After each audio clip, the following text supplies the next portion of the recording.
सानिया, कल तुम एक गृह कार्य में मिले असाइनमेंट के बारे में बात कर रही थी।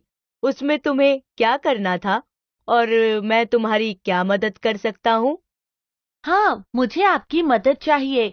हमने अपनी कक्षा में वायु प्रदूषण के बारे में पढ़ा है और टीचर ने हमें उसी के बारे में असाइनमेंट दिया है। तो हमें क्या करने की जरूरत है?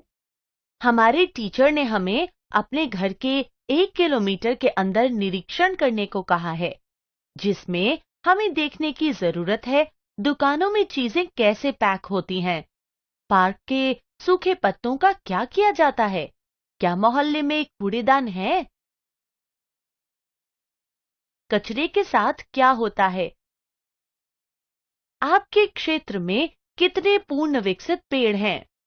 अपने मोबाइल ऐप पर जांच करें कि क्या आपके क्षेत्र में वायु प्रदूषण दिखाई दे रहा है। इन्हीं सब चीजों का निरीक्षण करके असाइनमेंट में लिखना है। यह तो बहुत ज्यादा कार्य है।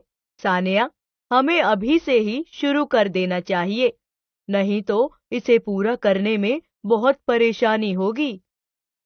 आप सही कह रहे हैं। मम्मी से पूछते हैं कि क्या हम जा सकते हैं। मम्मी, कल रात मैंने आपको एक गृह कार्य के बारे में बताया था जो विज्ञान की टीचर ने दिया है। क्या कबीर भैया के साथ मैं वो काम करने जा सकती हूँ? हाँ, मुझे याद है। मैंने इस बारे में सोचा और महसूस किया कि मैं भी तुम लोगों के साथ देखूं कि ये गृह कार्य तुम कैसे करते हो। आखिर मैं भी इस मोहल्ले की सदस्य हूँ। मैं भी जानना चाहती हूँ कि प्रदूषण को कम करने के लिए हम क्या कर रहे हैं। यह बहुत बढ़िया है। चलो चलते हैं। यह तो एक पिकनिक की तरह हो गया। मैं पानी की बोतल और 2 छाते ले आती हूँ। दोस्तों, आप भी मेरे साथ चलिए। सबसे पहले पार्क में चलते हैं क्योंकि वो हमारे घर के पास में ही है। अपनी दाईं तरफ देखो, पेड़ से गिरी हुई सूखी पत्तियां इकट्ठा करके जलाई गई हैं। सानिया, क्या तुम एक हानिकारक रसायन का नाम बता सकती हो जो पत्तियों को जलाने पर निकलता है? मैं जानती हूँ, कार्बन मोनोऑक्साइड। दोस्तों, जो हमने कक्षा 6 में पत्तियों की दहन प्रक्रिया पढ़ी थी, वो आपको याद है? प्रक्रिया का अवशेष क्या है? आप सही हैं। धुआं, ज्योति, राख। ये सही प्रक्रिया नहीं है। खाद बनाने के लिए हमें इन पत्तियों की कंपोस्टिंग करनी चाहिए। मैं एक नोट बनाऊंगी और समिति से बात करूंगी। चलो देखते हैं कि कचरे की संग्रहण प्रक्रिया कैसे होती है। चलो चलते हैं। हमारे घर पर नगर पालिका के कचरा संग्राहक दरवाजे पर से रोज कचरा इकट्ठा करने के लिए आते हैं। लेकिन उसके बाद क्या होता है? चलो कर्मचारी यानी कि स्टाफ से पूछते हैं, वो हमें बता सकते हैं। हमारे नगर पालिका के कचरा संग्राहक ने कहा कि वे कचरे के ढेर से केवल लोहा, प्लास्टिक, लकड़ी जैसी चीजें ही अलग करते हैं। गीला और सूखा कचरा अलग करना संभव नहीं है, क्योंकि घरों में लोग गीले और सूखे कचरे को अलग-अलग नहीं रखते हैं। इसीलिए यह एक में ही मिल जाते हैं। यहाँ तक कि जैविक अवशिष्ट जैसे कि बचे हुए फल, होटलों के बचे हुए भोजन, सब्जियां यहीं फेंक दी जाती हैं, जो दूसरे कचरे के साथ मिल जाती हैं। सारा ही कचरा कूड़ा घर भेज दिया जाता है, जहां से बहुत कम ही पुनरावृत्ति में जाता है। बाकी को जला दिया जाता है। क्या तुम जानती हो कि शहर में रोज कितने टन कचरा पैदा होता है? मुझे लगता है मैंने इसे कहीं पढ़ा था। शायद 8,000 से 9,000 मैट्रिक टन के लगभग। बिल्कुल सही। जरा सोचिए, अगर 1 मैट्रिक टन का मतलब 1,000 किलोग्राम, तो 9,000 मैट्रिक टन कितना हुआ और कितना ज्यादा प्रदूषण होता है कचरे को जलाने से। यह सच में डरावनी स्थिति है। चलो चलकर अपने मोहल्ले की दुकानें देखते हैं। मैं देख सकता हूँ कि उनमें से ज्यादातर चीजें रोज इस्तेमाल होने वाली जैसे दाल, चावल, दूध, कपड़े आदि बेच रहे हैं, लेकिन इन सभी चीजों की पैकेजिंग प्लास्टिक में है। सही देखा।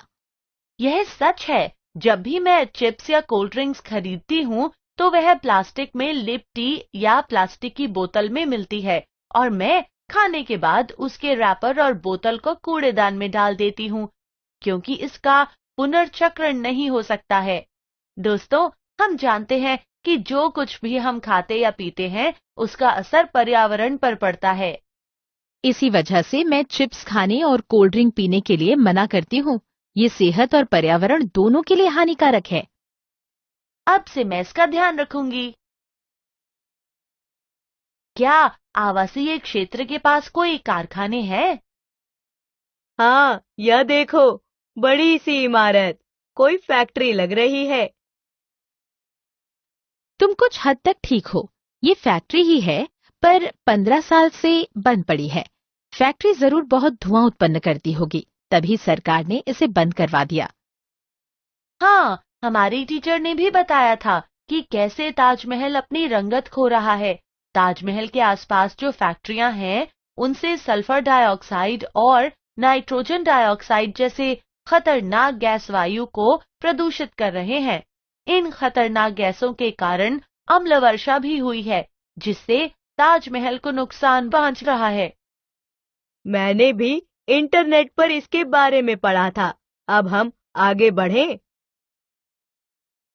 मैं बहुत थकान महसूस कर रही हूँ। क्या हम घर चल सकते हैं? क्या तुमने सब कुछ लिख लिया, जो भी गृह कार्य के लिए जरूरी था? हाँ। तो चलो। कबीर, फुटपाथ पर चलो। सड़क पर बहुत सारी गाड़ियां हैं। हाँ, शुक्रिया। बताओ सानिया, गाड़ियां कैसे वायु प्रदूषण फैलाती है? जब कार, बाइक पेट्रोल पर चलती हैं, तब ईंधन दहन के कारण धुआं निकलता है, जिसमें कार्बन मोनोऑक्साइड भी होता है। दोस्तों, आपको याद है जो हमने कक्षा 6 में पढ़ा था?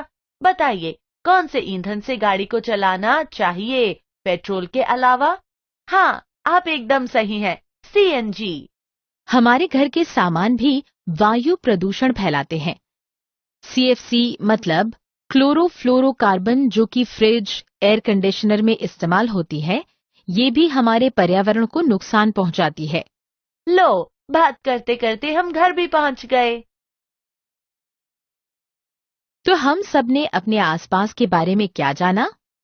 हमने जाना कि हमारे आसपास में कचरे के निपटान के लिए कोई उचित तकनीक नहीं है, जिस वजह से कचरे को जलाना पड़ता है।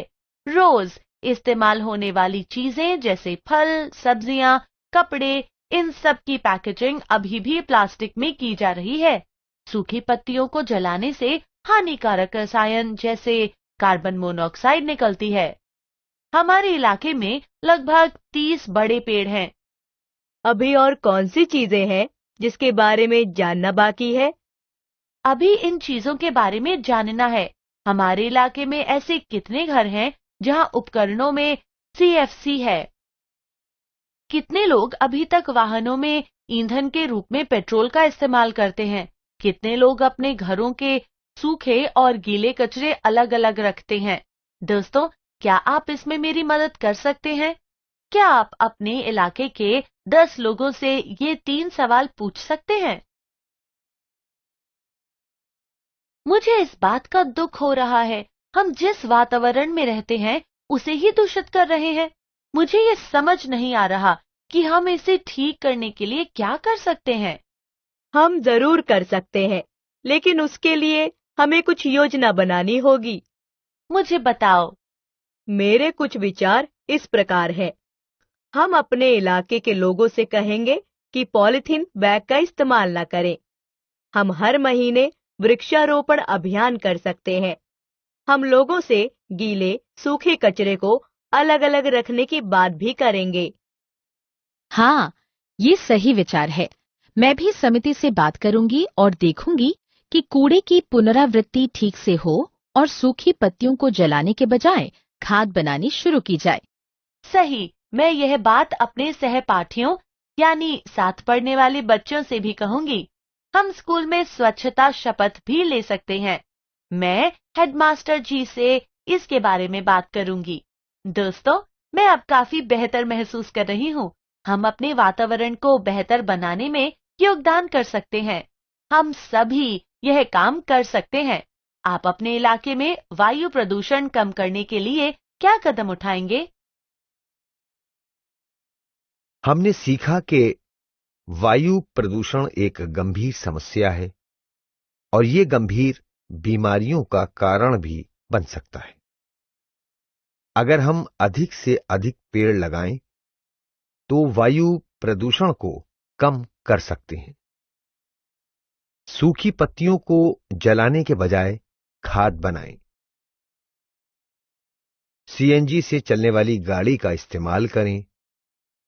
इससे वातावरण में कार्बन मोनोऑक्साइड कम होगी। औद्योगिक क्षेत्र में सल्फर डाइऑक्साइड जैसे हानिकारक रसायन हवा में मिलकर अम्लीय वर्षा का कारण बनते हैं, इसलिए इन्हें आवासीय क्षेत्र से काफी दूर होना चाहिए। प्रदूषण को कम करने के लिए हम और भी बहुत सी चीजें कर सकते हैं। अपने पड़ोसियों से इस बारे में बात करें। दुकानदारों को पॉलीथीन इस्तेमाल करने से मना करें। खाद्यान्न बनवाने के लिए अपने ग्राम पंचायत से आग्रह करें।